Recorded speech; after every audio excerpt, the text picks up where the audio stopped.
Om Gurur Brahma Gurur Vishnu Gurur Devo Maheshwara Guru Sakshat Param Brahma Tasmai Shri Gurave Namaha. Today is Wednesday, so we discuss Sugama. So there was the one sentence of Bhashyakara. Atmaikatva Vidya Pratipattaye Sarve Vedantaha Arabhyante. Okay, so on this sentence of Bhashyakara, the discussion was going on. So in these things, Atma Ekatva Vidya, this we have discussed. Atma Ekatva. I think Sarve Vedantaha Arabhyante, this one phrase we are discussing. All Vedantas means all Upanishads begin for sake of this alone. For what? Atma Ekatva Vidya Pratipattaye. To teach the Atma Ekatvam, all Vedantas begin. I'll just checking the sentence, Bhashya sentence, because so many days ago.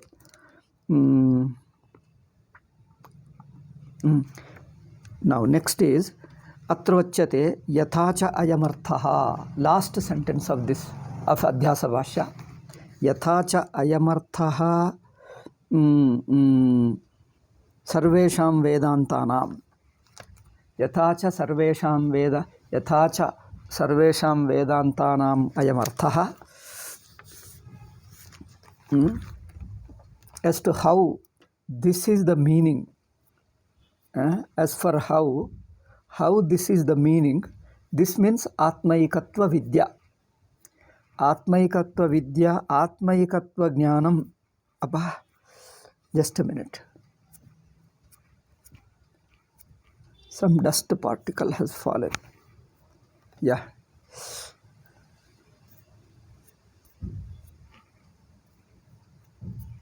So, Atma Ekatva Vidya. The knowledge of oneness of Atman. As how this is the meaning. See, how this meaning means the unity of Atman is the one purport of all the Vedantas.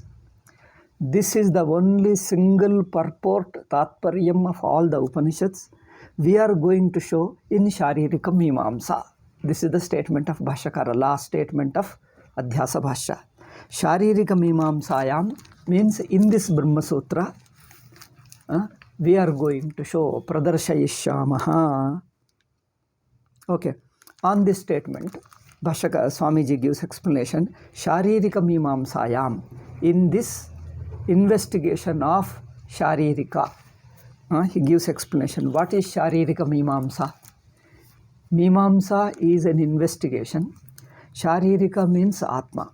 How this meaning comes, he explains here. Sharire bhavaha shariraha.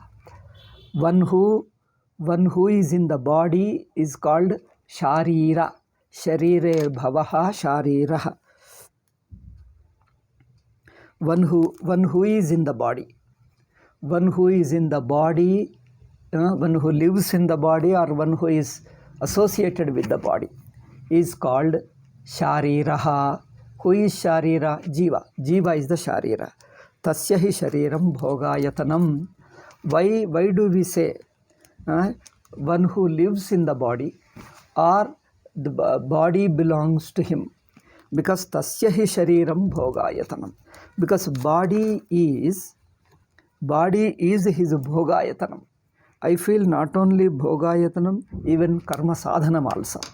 This physical body, why does Jiva need it? Why does he want it? See, Jiva wants this physical body because it is through physical body alone he can enjoy things. Not exactly physical body, but through physical body, sense organs function. Through sense organs alone, he can come in touch with external objects. It is the five senses. We can see the colors, we can hear the sounds, we can touch, feel hot and cold and warm and etc. Soft and hard, and also smells and tastes. All these 5 experiences, 5 kinds of experiences, we can have through 5 sense organs. But these 5 sense organs function only through the body. Therefore, body is a medium for him through which he can express, he can come in contact with the external world. Without the body, the contact with the external world will be lost, isn't it? Will be impossible. Therefore, body is a sadhanam. Though Swamiji says it is a bhogayatanam. Ayatanam means a location, a place. But it is a karma sadhanam also, because karmendriyas, the organs of action, function only through the body. Like hands hold, legs walk, tongue speaks. Okay, these are the and other etc. So these 5 sense organs, 5 organs of action, 5 plus 5 10. They are able to function only through the body. Therefore, body is a what you say, a location. Body is an instrument through which you can act and you can experience. Okay, therefore, Sharira, he assumes the body according to his karma. What kind of body? According to your karma, you get that particular body. And that body facilitates your inner Atman. Inner means the Atman along with the mind. The pure Atma anyway doesn't need all these things. But the Jivatma, who is associated with mind and sense organs, he needs the body to be able to express and to be able to contact the external world. So body is a medium for him. See, body is how important. Without body, jivas suffer because they want to achieve something. They want to enjoy something. They want to be in contact with others. And if you are denied of a next body, how people suffer. That's why we call them Bhuta Pretas. Bhuta Pretas are those who do not get a body. They will not be given a body. They are made to hang around. They are made to hang in between. That is a big punishment. If you get a body according to the karma, if you get a good body suited to Naraka, and you will be in Naraka and you will be suffering there. If you get a body suited to heaven, you will be enjoying the heaven. If you get a body suited to human janma, you will be enjoying the human life. If you get an animal's body, then you will enjoy the animals' pleasures, animals' action and all that. So Shastra says that you need a body to be able to express, to be able to act, achieve things and enjoy. Or if you have to go to Brahmaloka, you need a body suitable to Brahmaloka. Okay. Then in the Brahmaloka, you enjoy that Brahmaloka Ananda, live with Brahma, live with Vishnu, whomever. If it is a Vaikuntha Vishnu, if it is a Shiva, you call him, it is a Kailasa. Or Devi Loka. So you need a suitable body. So Jiva needs a body. Body means, it doesn't mean human body alone. Body can mean anything. Brahma Stamba Paryanta. Our Shastra says, right from Brahmadeva up to the Stamba. Stamba means a plant. From the Brahma, right from the Brahma up to the plant. All these are the various bodies jivas assume according to their karma. Okay, therefore, Sharira, the word is used. Shariram is a body, everybody knows. Shariraha refers to jiva. Because one who lives the body, one who assumes the body, one who uses the body. Either way, one who lives in the body, one who assumes the body, one who owns the body, or one who interacts with the world through the body is called jiva. Sharire bhavaha shariraha tasya hi shariram bhogayatanam. For him, this body is an ayatanam, a location, abode, we can say. Abode for a location for, or what you say that? Ayatanam means a nilaya. Nilaya means a house, let us say a house, a resting place. Not permanently resting, but a tentatively staying place. Residence, we can say. Ayatanam is a residence. A residence where he can get all enjoyments. Enjoyments can mean both good and bad, pain and pleasure. Ayata, bhoga is sukha bhoga, dukkha bhoga. Bhogayatanam, a tenement, a house of experiences. Okay, so tatra cha asau tadatnyatad dharma anyataradhyasena mityabhimanam vahan bhavatiti shariraha uchyate. He is called sharira because he lives in the body. Lives means what? In what relation? In what relation is body for him? Tatra cha asau tadatnya, tadharmya, annataradhyasena. Either tadatmya or tadharmya. Tadatmya means identifies himself with the very body itself, the very thing. Other identifies either with the very thing, or thing means the very entity of the body or its properties. Identifies with the very substance of the body or the qualities of the body, attributes of the body. Tadatmya, tadharmya. Tadatma means, atma means oneself. Tadatma means becoming itself. Tadatma, oneself becoming itself. Oneself becomes the body. Becomes means identifies. One's identity becomes one with the body. So either he identifies himself with the body or he identifies with the qualities of the body. Both anyatara, adhyasena, both of them are adhyasa. Identification with the body is only a notion. Notion is only that notion is only a false notion, because false in the sense it is not a real nature of the Atma. In the real nature of the Atma, bodiliness, that means embodiment, is not there. The nature of being a body, bodiliness, the nature of being a body doesn't exist for him. Yet, tadatmyam and tadharmya, the nature of identifying with the bodily features and bodily qualities, bodily attributes.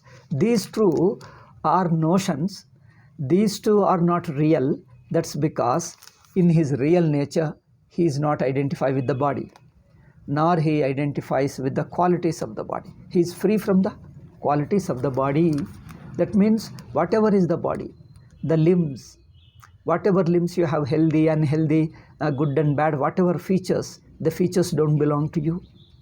In your real nature, you are free from the bodily features, bodily nature, bodily qualities. Yet, I feel that I am an individual. First, the very sense of individuality comes through the body, a shape. A shape comes to you, a form comes to you only through the body. And a location, you are located in time and place. A point of space and point of time. We are located in the body. We are located in the space through body, because body has a particular shape. It lives, exists in the space. Therefore, you feel that I am in the space. Okay. And through body, you get connected to others. How do you enter the world? Through body. And first relationship you have is mother. Okay. First relationship is mother. So it is the one person you are related to, and then mother and father. So these are the two people you are related to, and through them you become a member of the society. See, it's a very interesting thing. You become a member of the society. That means you become one of the many other human beings, animals and plants and many others. You become one of them. How? As another human being. But how do you enter the very human society? How do you take the membership of human society? Only through your parents. It is something like there is an association, there is a society. You can become a member, you can't directly go. Some already existing member should adopt you, or they should recommend you. On his recommendation alone, you will be admitted into it, and you shall be given a membership into it. Something like this here, you are admitted, You are given a membership into the human society only through your father and mother. Okay. It is the father and mother, they give you an identity card. Body is your identity card. Because through body you become a human being. Once they give a membership to you, and then you become a member of the human society. Okay. Therefore, so somebody is required. Some person, godfather, they say godfather, godmother. Godfather, godmother means somebody not humanly you can make on your own. You can't choose on your own. It is only something it comes to you. That's all. Something it comes to you, and you don't know how you have chosen, but you happen to be in this body. You find yourself in this body and acting through this body, and then acting through this body, identifying with this body and bodily features, and interacting with the world through this body. You find, you don't know how it started. Because when you become conscious, you already have a body. In your consciousness, there is a body, let us say like this. In your consciousness of yourself,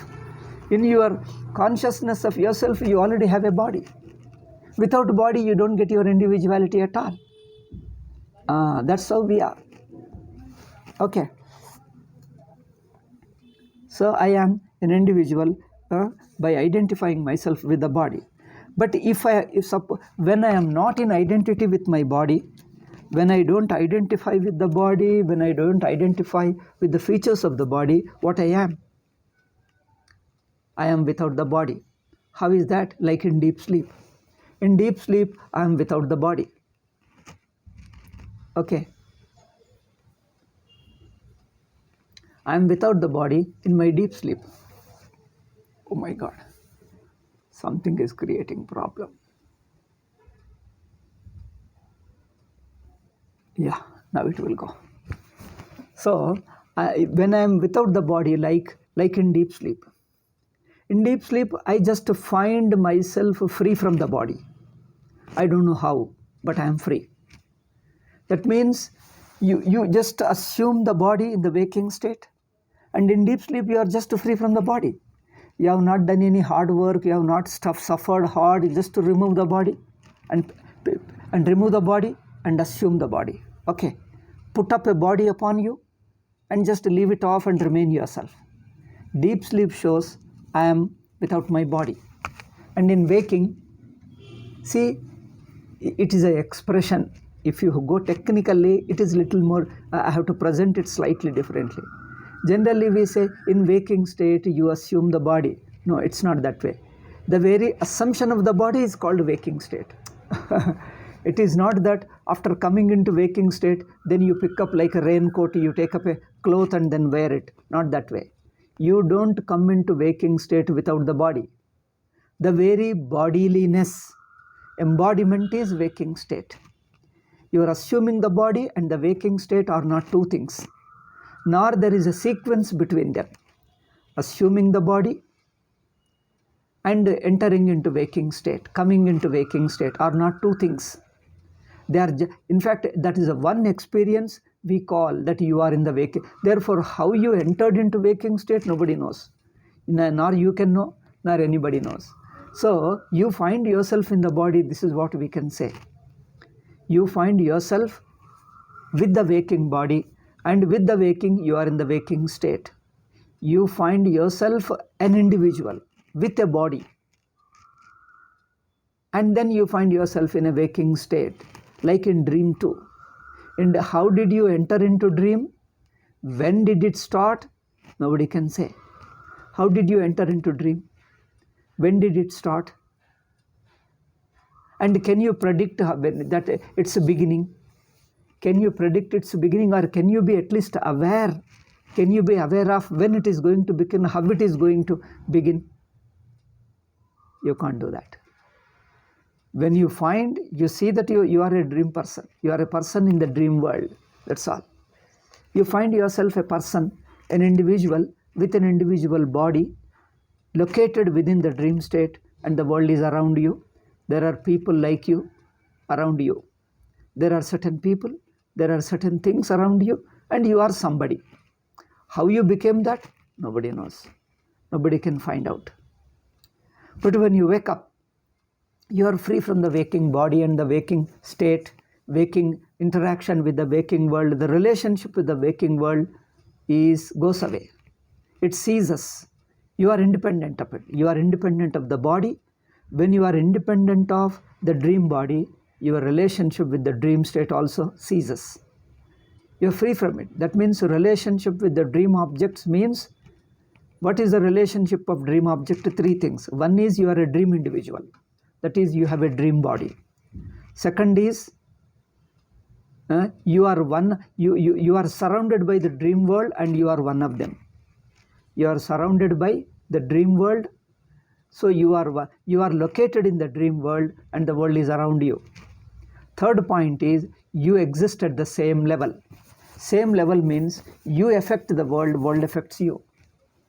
You can handle them, you can deal with them, you can touch them, you can feel them, you can do some action. You can touch the things, you can hold the things, you can break the things, you can form the things. And the things also influence you. You feel hungry, there is a food available, you can eat the food and appease your hunger. That means the food is affecting you. The things can hurt you and the medicine can heal you. That means the external things of the dream world influence you, affect you. You also can use them. That means you and the dream worldly objects, you and the dream worldly objects live at the same level. That means within the dream space, dream time, you exist along with the many other people, many other objects. One is you become an individual. How, when it started, we don't know. But you find yourself a dream individual with a body to be able to feel and see and touch and all. And the world is around you. And you can interact. And there is an inter-influence. Mutual influence. Inter means mutual. There is a mutual influence with the world and me. I am influenceable because I have a body. If I had no body, the world couldn't influence me. Nor I could contact the world. I am able to contact with the external world through my body. And the external world influences me, both for good and bad, positively and negatively, favorably and unfavorably. So this is through the body. All these three I find anadi, isn't it? They're beginningless. I find myself in association, with the body and as well as the world. And when I am free from it, do you see a gradually coming out of dream? Nobody can see a gradually coming out of how I started, how I came out of it. At one point I can see that now the dream is ending and I am going into another state. No, that intermediate changing you don't see. You feel something like a jump. Something like a jump I call, because you were in dream. In the next moment, you can't call even moment also. You find that you are free from it, that's all. You are just free. How? I don't know. I'm without the dream body. I am out of the dream state. I am out of the dream world. Now I am no more in contact with the dream world. That means I am not surrounded by the dream world. Then there is no mutual interaction, mutual effect of the world and me. I can't hold the dream objects. If there is some dream object, can you catch it, touch it, feel it? You can't do that. If you are feeling hungry, can you use the dream food to eat? Dream food, dream objects are not available for me. Nor I have a dream body to be able to contact them. I just feel that I'm totally different. I'm no more a dream individual. I'm not at all a dream individual. I'm free from it. So how you entered into the dream, you would not know. But in the dream, during the dream, you feel that you are an individual having a body, and through the body you are connected to it. Interact with it, both for experiences and for actions and knowledge. Knowledge, actions and experiences. All the three I have in the dream world. Similarly, waking also. How did I start? We try to give all kinds of explanation, but if you pinpoint, try look deeply into it, we cannot find out. Who is to find out? Now coming to the waking. Without the waking body, you are not a waking person, waking individual. one who is not a waking individual, like in deep sleep Atma, the Atma, the way it is in deep sleep, Atma is in a particular way in the deep sleep. It is itself, without any body, without any thought, without any mind, sense organs and anything. That Atma can never think of assuming a body. When you are in deep sleep, did you ever think that, oh, I have slept for a long time now it is enough, now I have got things to do, come on, let me wake up? Do you think like this and then assume a body? No, you have no thought at all. You have no thought of that I was slept for a long time, now let me wake up. These thoughts you don't have at all, because these thoughts are possible only in a mind, an individual mind, but you have no mind there. Therefore, there is no sankalpa, there is no will for you to come into waking, to enter into waking, because entering into waking itself is a wrong expression, because nobody has seen, nobody has experienced the very action of entering. You can only say, I find myself with the waking body, that's all. I find all this is all you can say. I find myself with a body being present in a waking state. When did it start? How did it start? And why? When, how, and why? These three questions have no answer. When did it start? When the question of time, you are in the waking state, you are asking when, so that the time in which your entry has taken place, you are asking the time when you have entered, the time pertains to waking state. That means the time that you are experiencing in the waking state pertains to waking state. That means when you are already in the waking state, you have an experience of time. And in that time, according to the measuring of that time, you are asking, when did I enter? How can you have a time? How can you have a time before you enter into waking state? See, before you enter into waking state, there is no waking state. There is no waking individuality. You are in deep sleep. In deep sleep has no waking individuality, no waking time. Now, how can you say at what time you entered? When? There is no what and when. What time or when? Because for the entry moment, the very time comes only in the waking state, but you are free from waking state when you are in deep sleep. So the Atma, which is all, so deep sleep means all alone. He is all alone without waking individuality and waking world. He is all by himself. So that Atma, when it enters, the question goes wrong.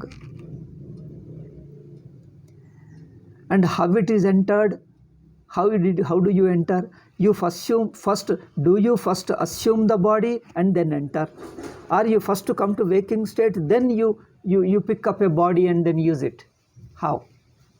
How means what method? Nobody can say. It is that's okay. How, at what time you entered? How you entered? Okay, as what? How implies as a what? Are you like in deep sleep Atma, Sakshi witnessing consciousness? The Sakshi Atma you enter, or you enter as a Jiva, individual Jiva? But after entering alone, I find myself to be an individual Jiva. Before I enter, I am not an individual. So, how, as a what person you have entered? I can't answer. Who is to answer? Now the present individuality. Present individuality is only in the waking state. Before waking state, you look back to your deep sleep. In that thing, this speaking you, this thinking you individual didn't exist in deep sleep. It is you only. You existed without being an individual. Okay? Without having a waking mind, without having a certain mind, certain sense organs and a body. Without these you existed, isn't it? So you existed without mind, without sense organs, without body, in short, without a waking individuality. Then you who are free from the waking individuality and waking body, how did you come to have a waking body? It's a very strange question. Having entered, you assume the body, or after assuming the body, you enter?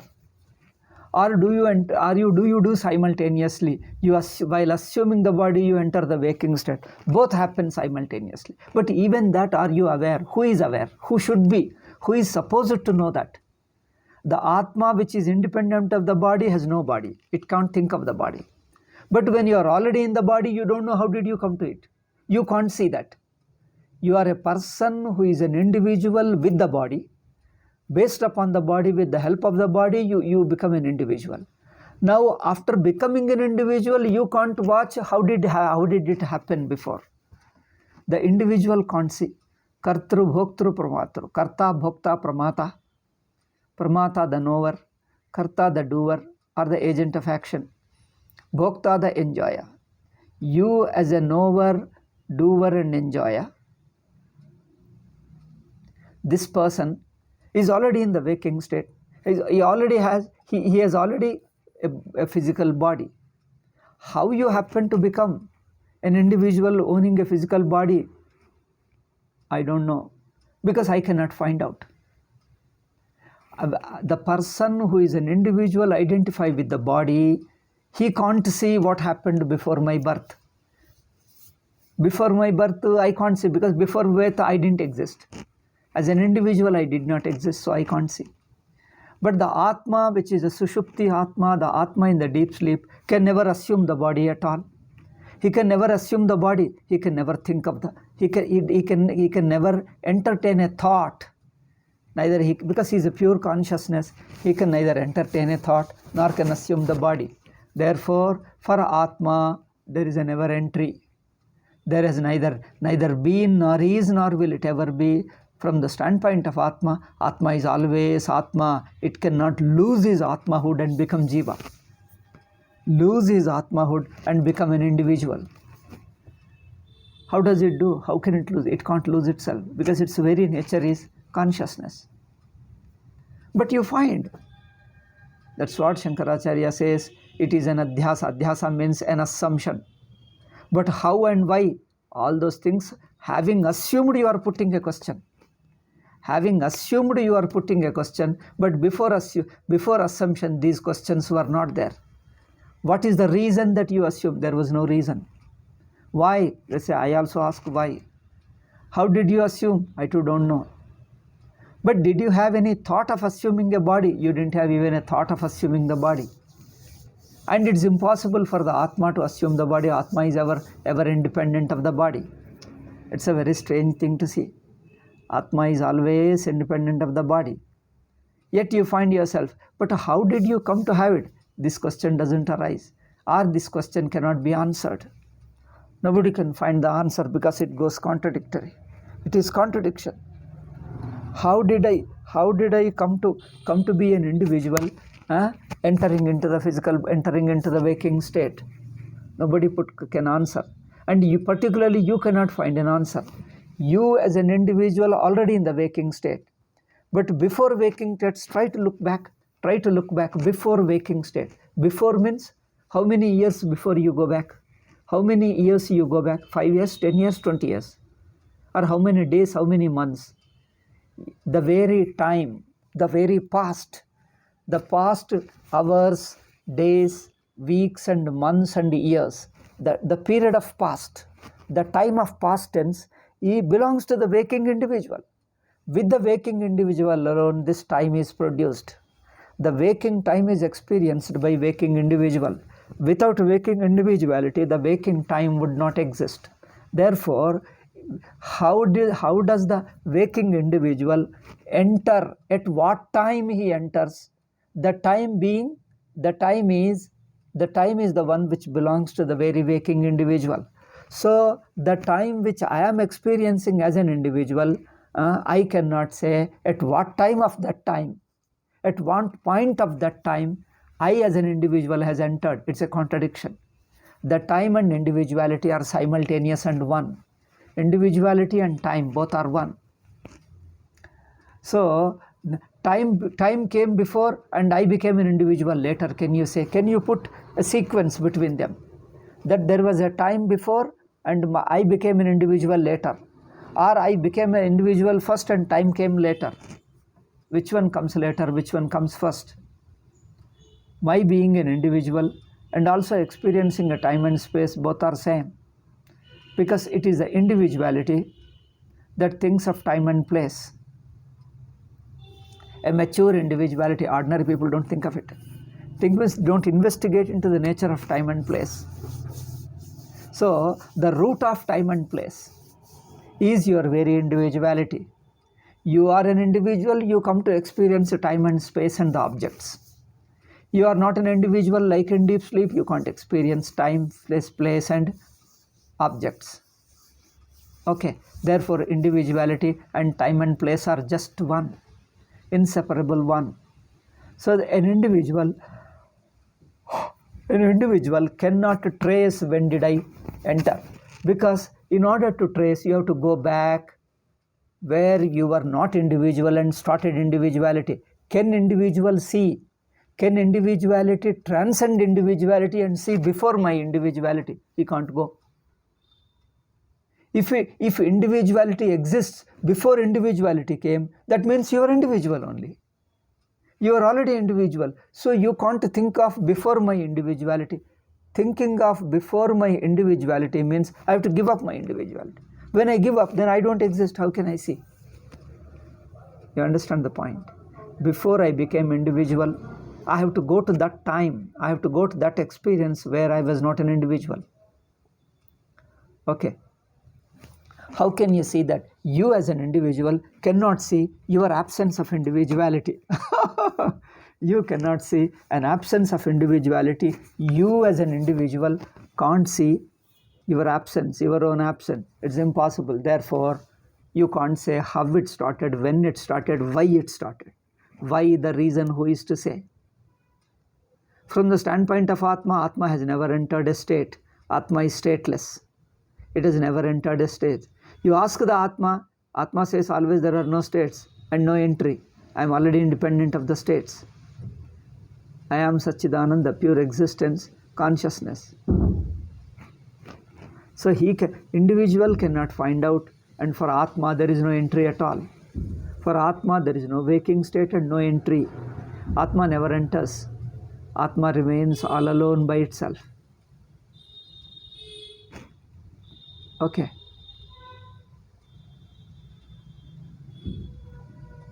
Therefore, nobody can see when did you enter. Therefore, we say an individuality as well as a state, waking state. Waking individual and the waking state or waking world, they are just simultaneous. Simultaneous also we can't say, but just for sake of our communication, we call it simultaneous. But you can't distinguish. Why do you call simultaneous as if they are two? They are not two. They are all one block, one thing alone, one entity. Me as an individual with my body, mind and sense organs and the world, these two are one. They come as one and go as one. They are one block, inseparable and indivisible, one block. Like a paper strip. It has got two sides. A paper has two sides. Okay. This side and this side. Which one comes first? Left side or right side? Nobody can say, because once you lift the sheet, both of them come together, this page and this page. Out of these two pages, which page is early and which page later? Nobody on the earth can decide. Nobody on the earth can understand it, because they are not two. The front page and back page of a sheet paper. The front page and back page. One and the reverse, obverse and reverse. Two sides of the same paper, they are just simultaneous. Anyway, we don't know how it happens. Therefore, impossible to find out.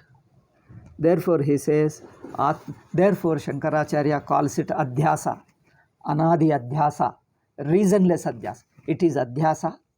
It is identification. It's a wrong identification. Wrong because it has not really happened. But you feel that you are in the body. You are an individual in the body. How did it happen? There is no reason. There is no cause for it. When? There is no time for it. Because the time itself is Adhyasa. Time itself is experienced when you are in Adhyasa. When you are an individual, time is experienced. So before that, there was no time. You can't ask when did I start. There is no question of when. Okay. Therefore, Bhashyakara calls it Anadi Adhyasa. Adhyasa has no reason. Because a reason cannot be. No, somebody asks, you may not know the reason, but there must be some reason. Not that I don't know, nobody can know, but that's because there is no reason. Because all the cause and effect relationship exists within the waking state, but for the waking as a state, waking as a whole state, nobody can think of its cause. How? How can you think of the waking state as a whole? Whatever you think, all your thoughts are within waking state alone. That means you being an individual within the waking state, you imagine all these things. Okay, therefore, you don't have any experience of how does it start. But you can only say, I am. That's why Naisargikaha, it is natural. Natural means you find yourself. Natural means what do you say? You find yourself like this. How, why, you don't know. How, there is no reason. Why, there is no reason. When, nobody can say. In fact, the question itself is wrong because the time comes only when you are an individual. The time is experienced only as an individual. The space is experienced only as an individual. Only an object is experienced only as an individual, subject to object duality. Therefore, Shankaracharya told it is Anadi, Swabhavika. Instinctively you find it. Instinctively means you find it, that's all. You find yourself in that. And modern people try to trace everything to time and space. When did it start and how did it start? What was the reason? What was the cause of it? Where there is no cause, you want to impose a cause. Where there is no time, you want to impose time. Where there is no subject to object duality, you want to impose a specific object and make the person a specific subject. Okay, therefore, Acharya told Shankaracharya, it is beginningless without any reason. That means you cannot think of a reason. The concept of reason, the concept of cause and effect doesn't apply to Adhyasa and cause. When you are in Adhyasa, when you are not in Adhyasa, no cause, no reason, no explanation, why and how and all those questions don't arise. When you are in waking state, you can't answer. You have no answer for all these questions because all these questions cannot be answered. But when you are all alone as an Atma in deep sleep, there is no body, therefore no questions. There is no waking state. Therefore, when you have no waking state, then what causes you can imagine? You are in a waking state, that's all. You are free from waking state. And waking state doesn't belong to you. You don't have the waking state anyway. You are only pure consciousness. Therefore, other people, those who have the thoughts, they come and have the water and then watch all these things. They come to have all these things only when you are within the waking state. Without the waking state, you just don't have anything, no water, no food, no things, nothing. Okay. Therefore, this is such a thing that you find yourself in it. This is what we can say. That's why Naisargikaha, Swabhavikaha, Adhyasa. You can't trace any reason. But Mula Vidyavadins tries to put a reason to this Adhyasa. They put Adhyasa as an event in time. They try to present Adhyasa as an event in time, and it is produced by some cause. There must be some cause and try to trace the cause. All this we have discussed in the beginning anyway. Elaborately, you can go back to my old talks. But after listening so much, when you try again, see what is Adhyasa, you get a new picture again. Because in the beginning, we were just trying to understand. Now, when you are totally free from time and you can see that, oh, Adhyasa itself is a meaningless thing. It's a wrong notion. From the standpoint of wrong notion, isn't it? it is a misconception from the standpoint of misconception, and the misconception exists to the misconception only. That means misconceived jiva alone can feel the jivatvam. So it is only swabhavika adhyasa, no reason, nothing can be explained. You can only, by doing vichara, by investigation, you can discover that you are free. You have no adhyasa at all, you have no time, you are not an individual. You can discover by doing vichara that you are not an individual. That's why Sarve Vedantaha Arabhyante, all the Vedantas begin only to help you to understand how you are not an individual. Individuality is an assumed thing. It appears as it were, but you question, you don't have that. You are not an individual, you don't have individuality. Then the question doesn't arise when and how and all. It is not there for anybody. Nobody has the waking individuality or any individuality. When you don't have an individuality in your real nature, once you discover, all the questions disappear. They have there are no questions at all. The questions themselves don't exist. Okay, therefore, tadatma tadharma adhyasa. In adhyasa, you can find two elements. One is identifying with a substance, then identifying with its attributes. Substances are body, mind, and sense organs, and the world, and all that. All this entire world is an adhyasa. There are entities and their properties. This is what you find. Therefore, tadatmya tadharma anyatar adhyasena mithyabhimanam vahati vahan bhavati. Mithyabhimanam vahan, abhimanam, identification. Mithya, false. A false identification. What is this false identification? Identification is identification. Why do you call false identification? This is very interesting. Why do you call mithya abhimanam? Say abhimanam. Abhimana is identification. Abhimana is abhimana. Why do you say false again?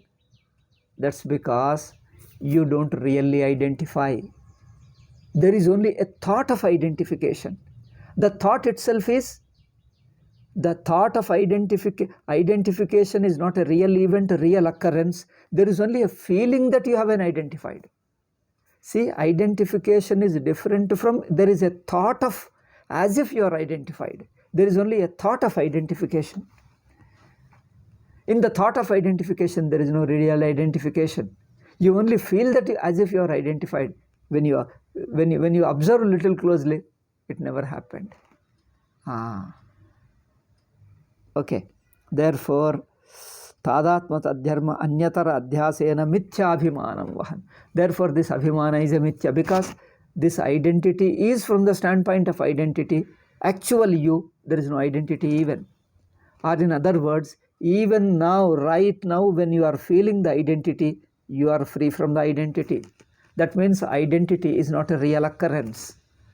Identification with the body, identification with your features of the body, qualities of the body, or identification as an individual is not a product of anything. It's not a real, because it is only a feeling. It's only a thought that as if you are identified. Okay. Therefore, it is a mithya abhimanam. It is not true. It is false because from the standpoint of identity alone, you think of experience of identity. In your real self, you are free from identity on your own. Right now, you are free. Even now, when you are thinking that you are an individual, even at that time, in your real nature, you are free from identity, individual identity. That is the important thing. That's why we call it mithya. Mithya means even while it is appearing, even while you are experiencing, in your real nature, you don't have this at all. These experiences you don't have. You stand independent of these experiences as a waking individual, dream individual, and so on. Therefore, this individuality is only a naisargika adhyasa. Vahan bhavati iti sharira. That's why he is called sharira. Why he is called sharira? That's a Sanskrit expert. Sharira means embodied being. One who has embodied. One who is embodied is sharira. Sashariratvam, embodiment. Sashariratvam, embodiment. Ashariratvam, being unembodied. You are not embodied in a body. You remain like a space, like the total ether, all-pervasive space is unembodied. It doesn't assume any shape, any form at all. Akasha is formless, remains formless, eternally remains formless. It can never assume a form. It may appear as if assuming the form. That's a false notion, but not a real assumption. There is no real jivahood. There is no real jivahood means Atma doesn't really become jiva. It's only a notion, a false notion. In reality, you never become a waking individual. You remain a sakshi alone. Okay. Therefore, abhimanam vahan. Therefore, he is called sharira. Sharira eva sharirakaha. In Sanskrit, sharira, the same sharira is shariraka. Sharira is called shariraka. The suffix ka is used in the same sense. In spite of the ka, it means the same. Sharira, shariraka both mean the same. Jiva. One who assumed the body, one who is in the body is called sharira, shariraka. That means an atma in the body. Okay. Tasyasya sharirakasya brahmatmatvam svabhavikam. And of this shariraka, means of this jiva, the real nature of the jiva is brahmatmatvam. His real nature is Brahman. Brahmatmatvam svabhavikam. Naturally you are Brahma Swarupa. Nobody can take away, nobody can give you. It is a mind that needs purification so that you can discover. Okay. Therefore, svabhavikam na yatnantara sadhyam. This individuality or this brahmatmatvam is natural. Natural means it is your real nature, essential nature. You don't have to do anything to become Brahma, to become bodiless. To become bodiless, you don't have to do anything because you are already bodiless in your essential nature. In your real nature, like in deep sleep. Deep sleep, it is not that a state. You alone, when you remain alone, all alone, without the world, without individuality, that you are calling deep sleep. It is not that you go into deep sleep as a person free from the body. No. There is no Atma free from the body and the deep sleep. They are not true things. Deep sleep is synonymous with Atma. Atma is synonymous with the deep sleep. They are not two. They are only two words for the one experience. Atma is without the body. Atma by its very nature is free from the body. And it is in that same Atma is called deep sleep. Therefore, in the deep sleep, you are free. That's why it is aprayatnam. Effortlessly, you are that. That means even now, when you are assuming that you are an individual, waking individual, even now you are free from the waking individuality. Right now, you are the same Brahman, whether you know it or not. Whether you know it or not, it is a material, it is a fact. Similarly, Swabhavikam na yatnantara sadhyamiti Vedantesu upadishyate tattvamasi. That's why Upanishad teaches tattvamasi. You are Brahman. Not that you are going to become by giving up the waking body. Even while the waking body is appearing, in your real nature, you are without the body, without individuality. You for yourself, you are free from individuality. You have no body at all. You have no mind and sense organs. Okay. Therefore, tattva, that's why Upanishad is able to teach you are Brahman only because you are already Brahman. Your essential nature, you are already that. You have not lost it. Your Brahmanhood is not lost. Even now it is there because it is your very nature. Nobody can lose one's real nature. It is your nature and you are that. Whether you like it or not, whether you know it or not, that's what you are. And you can't change it, you can't get rid of it. It's naturally there. Okay. Vedante tu upadisha tattvamasi ityadayah tadidam vedanta pratipadyam sharirikasya. Just one sentence I'll finish so that the paragraph will be over. Time is up, but time is over. Tadidam vedanta pratipadyam sharirikasya brahmatma tattvam. This nature of this essential nature of Brahma, the Brahmatvam is my essential nature. This my essential nature, what happens? Nyaya purvakam mimam sitva. You have to investigate. logically, systematically, as the Shastra says, you have to observe within yourself. What is your real self? What is tentatively assumed self? Okay. Like Tadidam Vedanta Pratipadyam. This Vedanta alone teaches. No other Shastra teaches, no other Shastra knows. Vedanta alone can teach you and convince you and can make you see that you are Brahman. Vedanta Shastra alone can do it.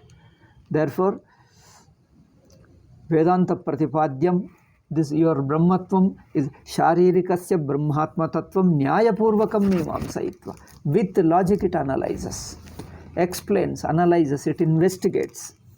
Having explained it thoroughly, analyzed analytically through logic, Nirniyate, it comes to a conclusion. Nirniyate Anayetiyam Sharirikam Nirniyate anaya itiyam sharirikam. Sandhi vichcheda, it should be done. Therefore, having done a thorough analysis, it helps you to discover. Therefore, it is called sharirika mimamsa.